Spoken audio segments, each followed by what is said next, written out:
Modernong pabasa ang paandar ng isang grupo sa Cabanatuan City sa Nueva Ecija. Nasa frontline ng balitang yan si Laila Pangilinan. Hango sa himig ng isang sikat na Pinoy novelty song ang ginawang pabasa ng grupo na ito sa Barangay Bacod, Cabanatuan City, Nueva Ecija. Ayon kay Evelyn, 12 taon na siyang nagpapabasa ng pasyon sa kanyang bahay tuwing Semana Santa. Nahinto lang daw ito noong kasagsagan ng pandemya. Umpisa katuwaan. Walang pangako, walang panata. Basta ang kuwang ko lang, ba't may biyaya? Ganyan kami. Tapos, napagkaisahan ng grupo na sila yung kakanta, sila yung magigitara.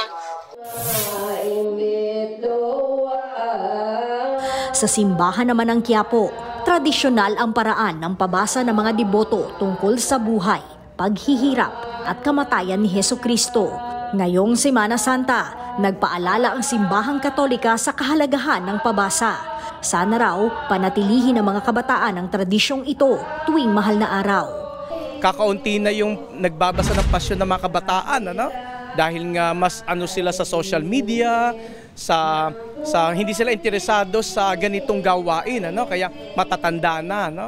Pero ang encouragement ka ng simbahang Katolika, maipasa ang ganitong gawain ngayong panahon ng Kwaresma at mga mahal na araw. Sa Quezon City naman, pinaalalahanan ng mga magpapabasa na kumuha ng permit, lalo na kung gagawin ito sa kalsada. Kailangan daw ayusin ang daloy ng mga sasakyan at para hindi ito magdulot ng traffic. Dapat din daw sumunod sa ordinansa ng lungsod na bawal ang pagpapatugtog ng malakas paglampas ng 10:00 ng gabi. Nagbabalita mula sa Frontline, Laila Pangilinan, News 5.